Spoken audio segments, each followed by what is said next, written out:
Welcome, welcome.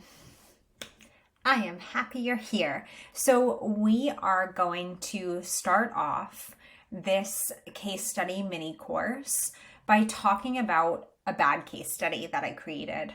And the reason I want to start out with a bad case study is one, I want to demonstrate that I created plenty of bad case studies. This isn't the only one that's bad, but I also want to show you why it was bad, because obviously at the time when I created it, I didn't think that it was bad. And so what I want to do is just highlight why this is a bad case study so that we can then dive into what makes a good case study, because I always like showing both sides. So this I actually used, I think I applied to, I think this was to Etsy, way back when. I can't even remember when I did this. Let's see if 200 is too much. Yeah, of course. Oh, fit slide. Yay. There we go. So yes. So what I decided to do, it was a very normal, it's not like they asked me for any particular case study or anything like that. They just asked me to present a case study. And I will get more into what I decided to do for this. But as you see here, I have my user research process and case study, which I don't know why I called it both, but that's fine. I have a Who is Nikki. This kind of actually does still sum me up. Some things haven't changed. I do like baking.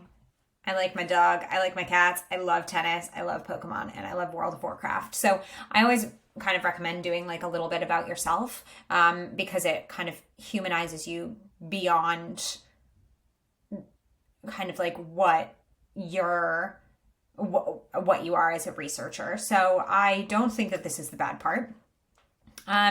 This is a little bit kind of unnecessary.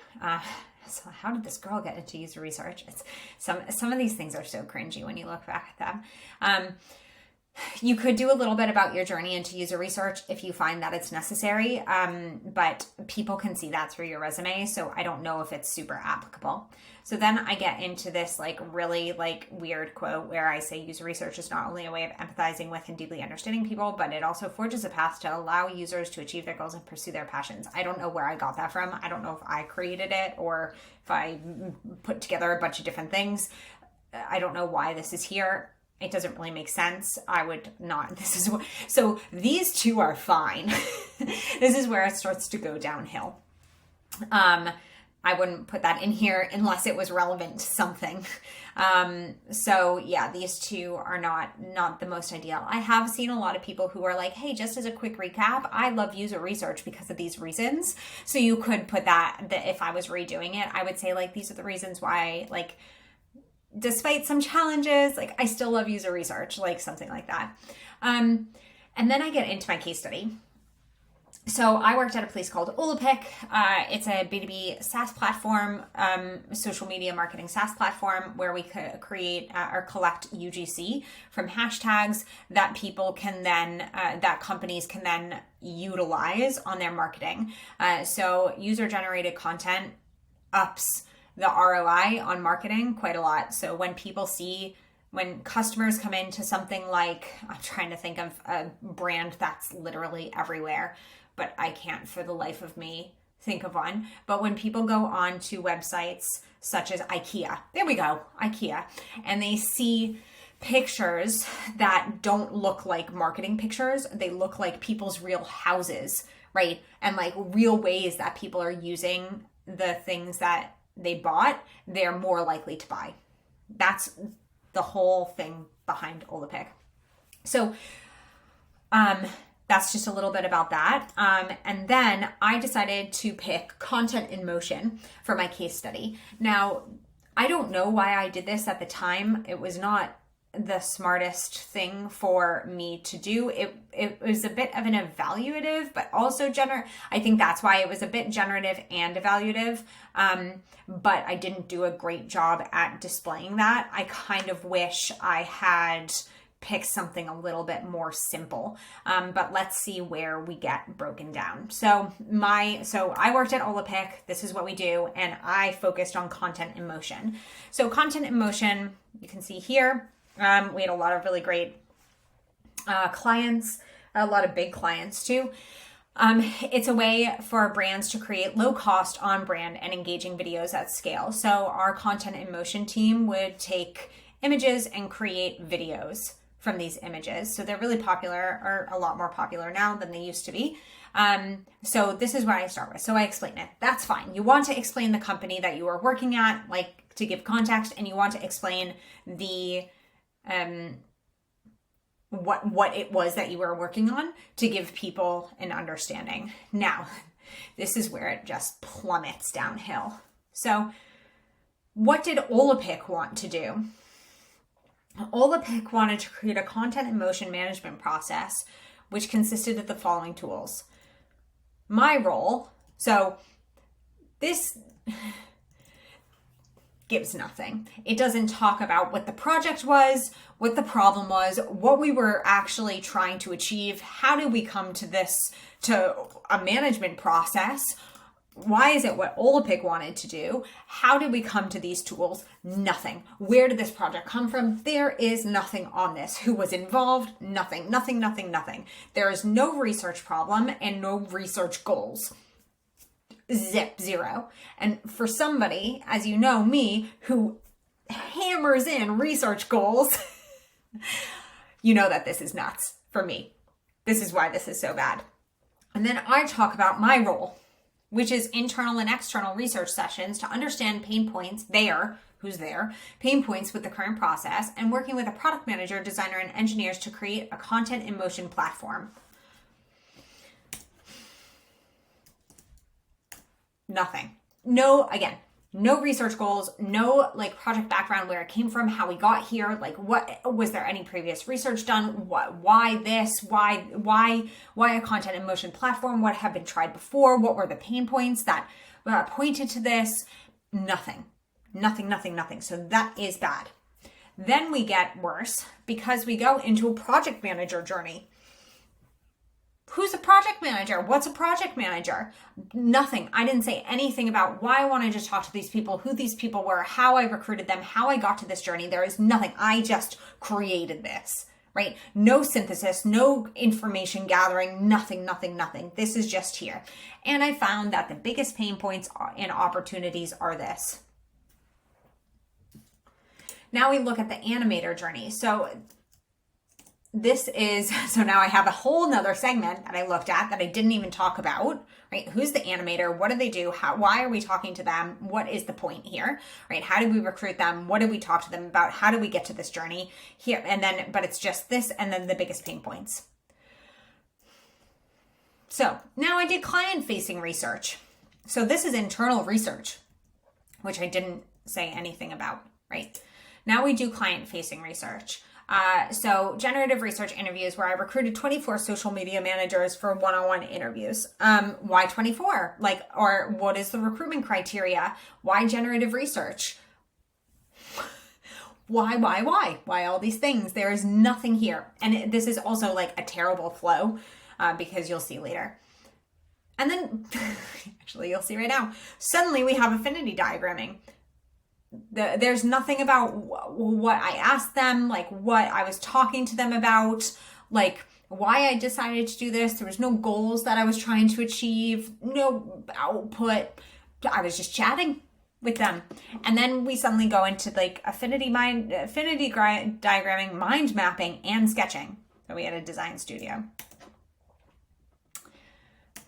Nothing about anything here, how we did it, what it looked like, what was the raw data from this, like what did we tag, what do we use for categories? Nada.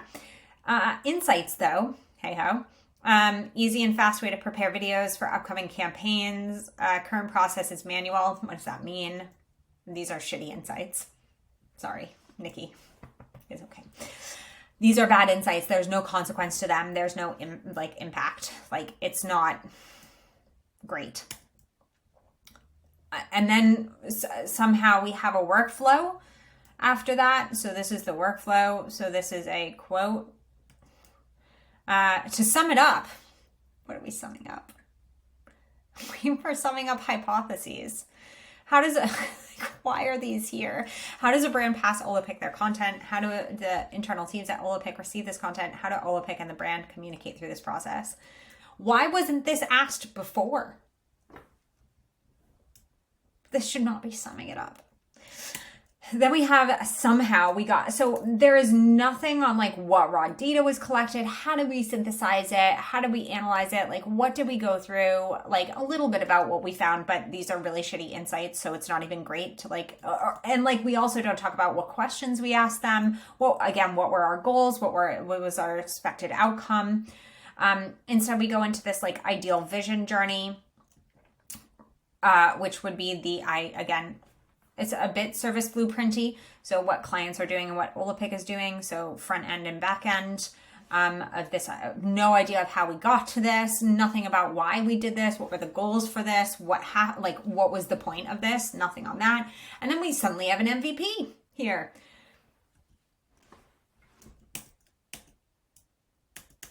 Cool.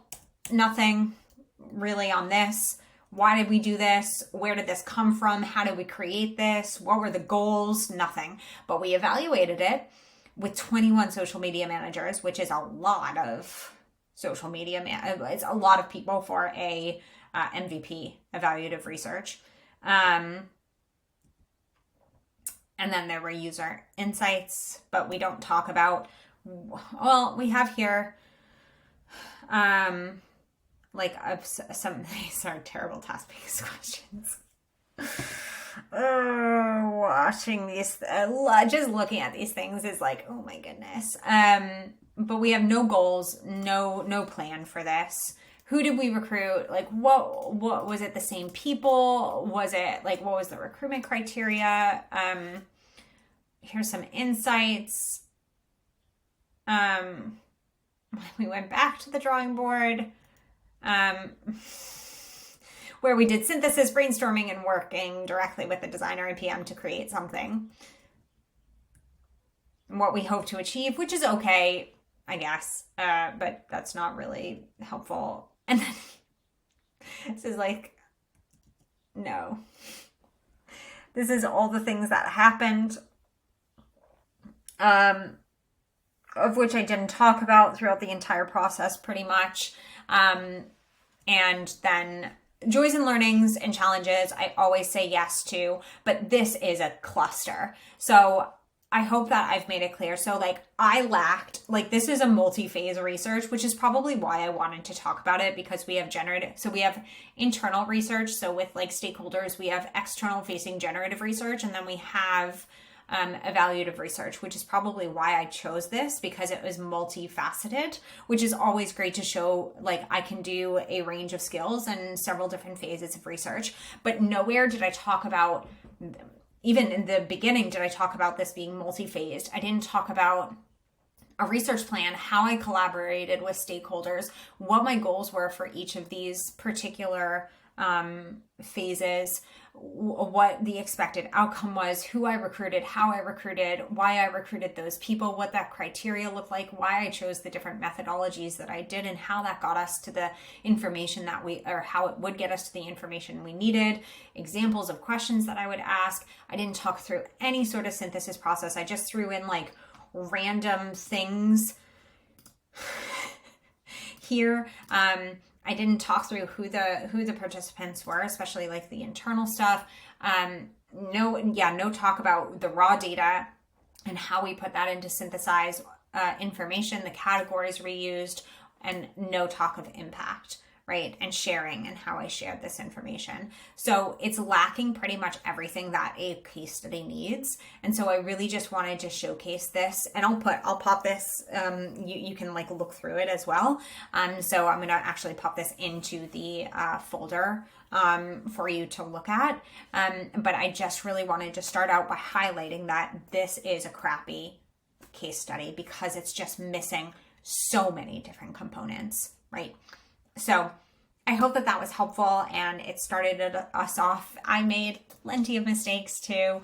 And so it's just important for us to understand what's not good so that we can know what good looks like and create something that is impactful for ourselves and also for the people who we're sharing it with. So I hope that that was helpful, a good, interesting start, and I'll see you in the next video.